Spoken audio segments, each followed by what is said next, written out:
Ce mois-ci, l'actualité du livre religieux, eh bien, c'est tout d'abord un gros coup d'éclairage qui est porté à nouveau sur le pape François. J'ai fait la sélection de 2 livres et tout d'abord un très bel essai, celui de Nicolas Tenaillon, Dans la tête du pape François aux éditions Solin Actes Sud. Très bel essai, effectivement, car il s'agit d'une étude approfondie de la personnalité du pape François. Cet auteur plutôt, qui est philosophe et théologien, en fait fait là une œuvre d'intellectuel, plutôt d'analyse fine, poussée à travers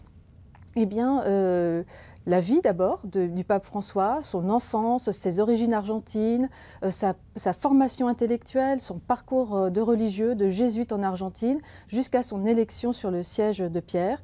Et puis ensuite, eh bien, il va aussi beaucoup se baser sur les propos du pape François lui-même, à travers des interviews, des discours, des écrits. Ce livre est formidable parce qu'il permet de comprendre à quel point le pape François est un homme beaucoup plus complexe et secret qu'il n'y paraît. C'est un livre aussi qui pose la question de l'avenir de l'Église. Il se demande si le pape François aura les moyens de mener les réformes qu'il souhaite. C'est un ouvrage formidable et qui fera date. Et puis pour compléter cette sélection sur le pape François, En voyage avec le pape, écrit cette fois-ci par un journaliste, Andrea Tornielli, aux éditions Robert Laffont. Andrea Tornielli qui a la chance et le privilège donc de suivre le pape François depuis 4 ans à travers tous ses voyages. Et là, eh bien, il s'agit de découvrir le souverain pontife sous une toute autre facette, à la fois très simple, très humble, très spontané aussi, un ouvrage qui complète parfaitement le premier que je vous ai présenté.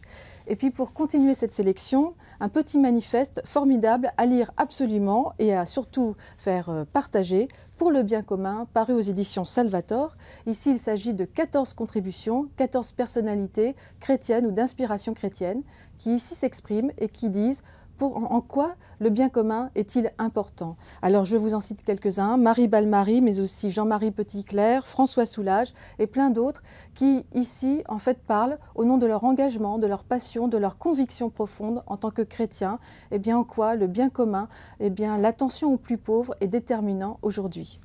Et puis pour continuer cette sélection, très belle biographie historique de Hérode, cette grande figure biblique de la célèbre historienne Mireille Hadas-Lebel aux éditions Fayard, vraiment magnifique.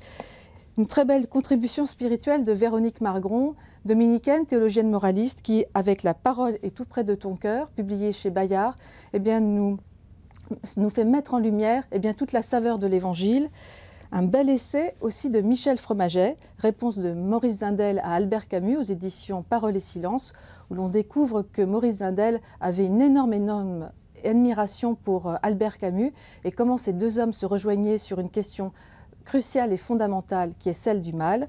Et puis enfin, un très beau témoignage, celui de Tugdual d'Herville, L'aventure à bras ouverts aux éditions de l'Emmanuel, où il relate son engagement et la naissance de l'association qu'il a fondée dans les années 80 pour les handicapés.